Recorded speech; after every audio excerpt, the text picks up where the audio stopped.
Delighted to welcome back on the show. It's been a while since I spoke to him, obviously, after his victory over Paul Redmond at Bama 26 up there in Belfast a couple of months ago. It is a returning guest of the show, as always. Big fight coming up for him at KSW 39 in Poland on May 27th against Mateusz Gamrot for the World KSW Lightweight title. It is Mr. Norman Parke. Norman, first of all, how are you, my friend? Great to have you back on the show. How are things?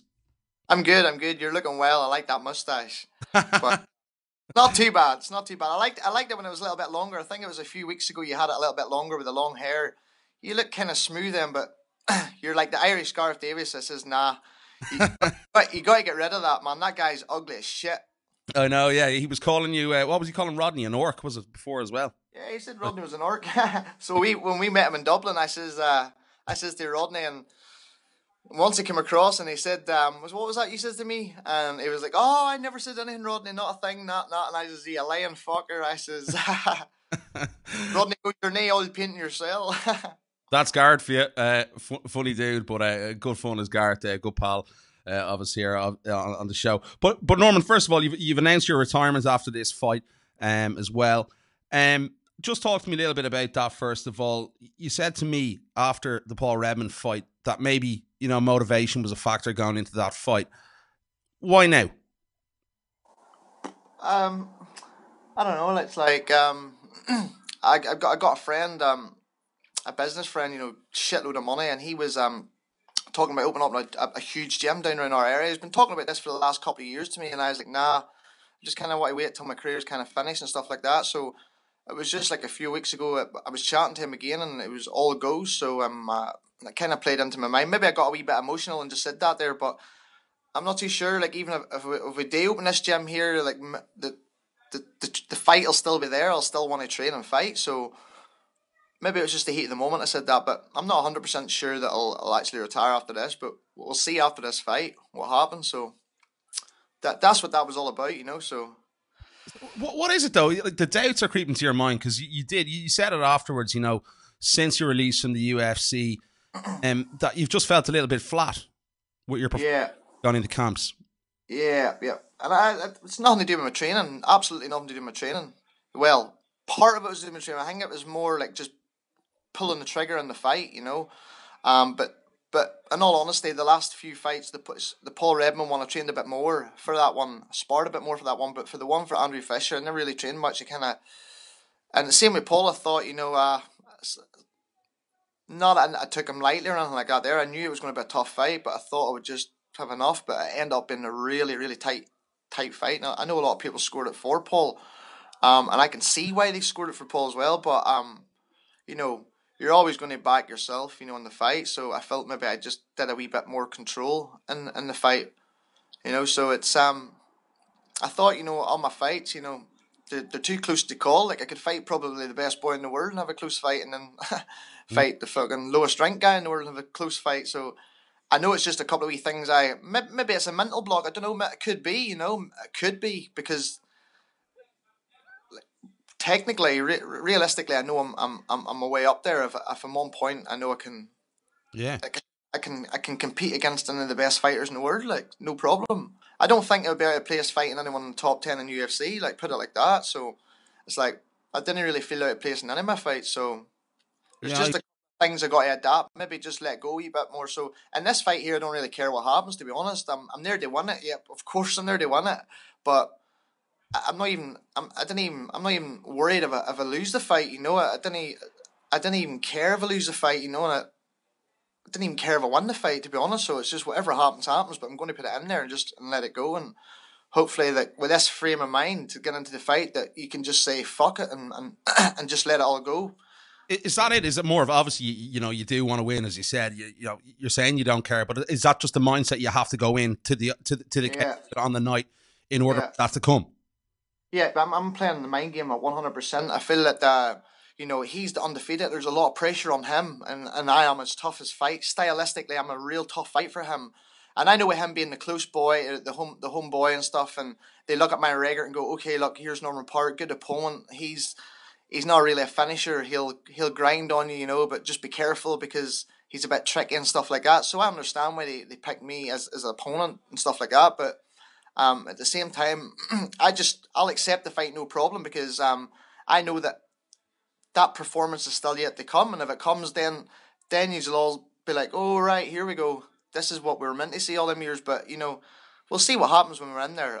I'm looking forward to it, and it's just like if it all goes well on the night, I will get my hand raised on the night.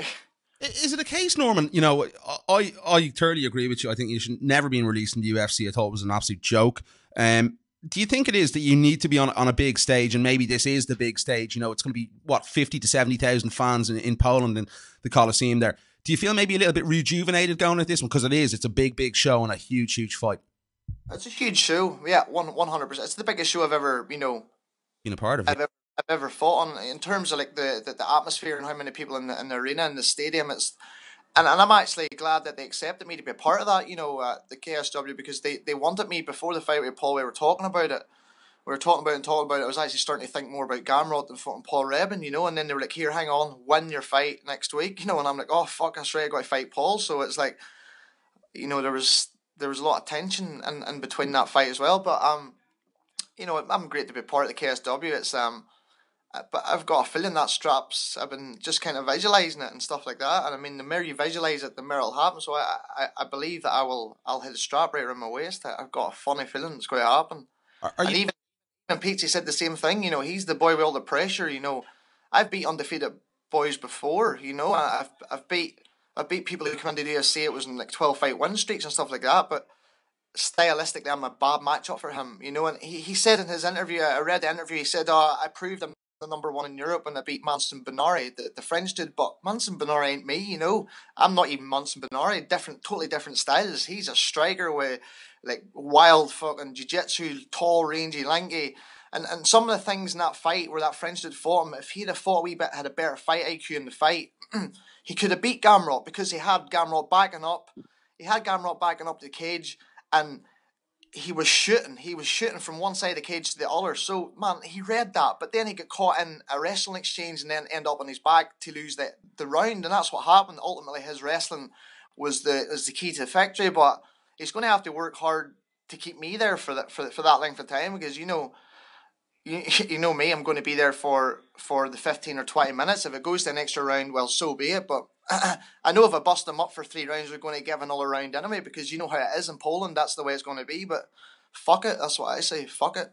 Have you enjoyed the build up to this fight? I know you've been over in Poland. You've done a lot of sort of media. Obviously, with other shows, you wouldn't have to do as much, because this is a huge, huge show around the world. It's going to be watched everywhere. Do you like that? Do you feel, that you're on a bigger stage? Does it excite you a little bit more? Is that why you've potentially maybe changed your mind about the retirement comments? Yeah, it's a big. I understand. It's a huge show. Once I said that thing on Twitter, they contacted me. The KSW straight away contacted me and says, "Is this true?" And I was like, "I'm kind of just playing about. I'm not too sure." Like, it was just after that time when they text me, it was a bit iffy, and then they just went laugh out loud, So it was like. But yeah, it's a huge show. Yeah, there's 5. I think there's 5 title fights on, and then you got the freak fight, which is but the fans don't really understand. They'll just see these 2 people getting in fighting anyway. So it's their huge name. Pudzianowski is there. If you went back about 15 years ago when I was watching Strongman, seeing him on there, would you say 15 years later you're going to be fighting the same card as him? Fuck, no chance. Fuck, like, no chance. I get friends here in the bodybuilding industry and stuff, and strongman, I've never met him before, so it's like, I'm going to meet this motherfucker. I've already met him, but to fight in the same fucking arena it's it's funny. I just kind of laughed at myself, after watching him on TV all them years. So, but then you got the guy Mamad Khalidov, who's just a complete animal. So yeah, he's a real humble lad. So he came across and take the picture, no problem, when I was there in Poland. So I'm looking forward to seeing him fight live, because he's a total beast, so he is. Talk to me about that as well. You've been into the Lions Den. We've seen you go to Brazil. You seem you seem to thrive upon. Are you really enjoying this, going into the hometown boys' backyard and potentially getting that upset? I mean, I swear I said it. I got a feeling that, I don't know, I just got a feeling that I've got that belt, not that the belt really means too much to me, but it's like it's an achievement in a way as well. But I just feel I got that. I'm just visualizing that silver strap around my waist. So it's that'll be an extra bonus. If I can go in and just, I would actually love to finish him clean out, put him clean cold. I would love that to happen, but I'm not going to chase that. But then again, I got to fucking chase it for it to happen because it hasn't happened yet, so I need to kind of try something different. So I said before, I'm going to go and stand and box with him, and I'm going to make him try and wrestle with me. I feel like Paul, who I fought last, Paul can mix up the strike and his wrestling better than Gamrot can, and Paul's a better striker than Gamrot, you know. Maybe Gamrot's got a bit more wrestling, you know, but Paul's got more striking, so I'm not really worried about that. You know, I feel like I'll be able to beat this guy up in the feet and defend the takedown.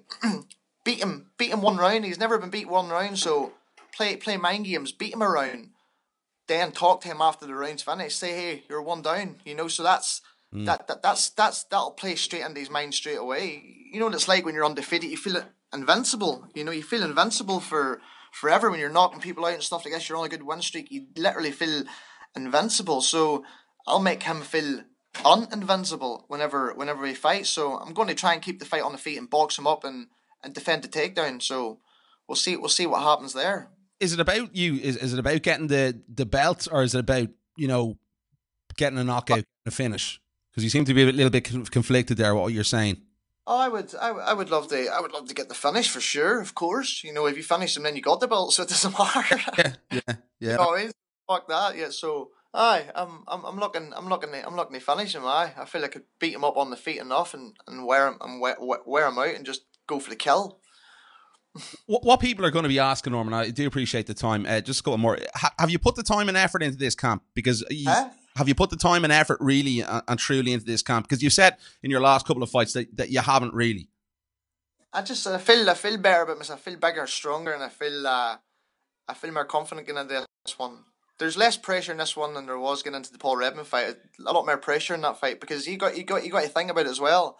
Them 2 guys I fought last, Paul, and they see my name, so that's them fuckers are training like fuck. They want to get a piece of me. They want to get that win over me. I know that, and so that they're all tough fights. Like Paul and Andrew's tough fights. They are tough fights. So, but this guy here, so he's like kind of, you know, the main guy to win for them. People saying he's going to win, but I didn't see it like that. So I'm just training like fuck and let them think whatever they want, and then I'm just going to go in there, slip in, and just get the job done, and then get back out of there. Norman, just a couple more before I let you go. Does the outcome of this fight depend on whether you're going to actually fight again? Or are you just taking it 1 fight at a time at this stage? 1 fight at a time. We'll see what happens. After this fight, I'll know exactly what's going to happen. I know exactly what's going to happen after this fight. What do you mean you'll know exactly what will happen? Well, if I beat him, if I win, you know, and I'm still not happy with the performance and it's still like grind out or whatever, then I'm not too sure. But if I can go in there and put on a performance that I want, then we're talking, we could be still going on. So if I put the performance in, I can stay on. But if I feel like I'm just fucking getting it tight through the fight and just kind of grinding through it enough, maybe just to win the fight, I'm not happy with that, you know. So I want to let my whole game go. I want to box, wrestle, put it all together. That's why I do mix my game up perfectly. It's never happened in a wee while, so I want that to happen. If that can happen, then then we can talk after that. Definitely. Norman, any final words for Mateusz Gamrot ahead of this fight next week? No, I've already let him know. Like, he was all talk on the social media, and then when I got to Poland, he was, you know, all nicey, whatever, you know, and stuff. And then whenever he's behind the camera, he's talking shit again. So I says, if you ain't really to say to me, here we are live on your fucking Polish TV, say it to me, you know. And it's just as well they had that translator, they had a technical error, so I couldn't even make out what it was saying. So we're lucky that was like that, or else I would have let him up right on the fucking TV. I would have. So but he knows he's talking about he's going to smash me in 1 round. I don't think so. Smashing anybody in 1 round, that's a complete. He's talking bullshit. He's trained by the people I trained with, or that I fought against. He knows he got bullied by them boys over there, so he knows he's in for a tough fight. So he better not be taking this one lightly. Well, Norman, listen, I'm really looking forward to the fight. Hope it goes very well for you over there in Poland, and I'm hoping that you don't pack it in and call it a day. Always do appreciate the time, my friend. I'm looking forward to talking to you soon, my friend, again. Thank you. I just want to give a big shout out on my sponsors. You'll see them all on my social media, so make sure you follow them, check them out. Thank you.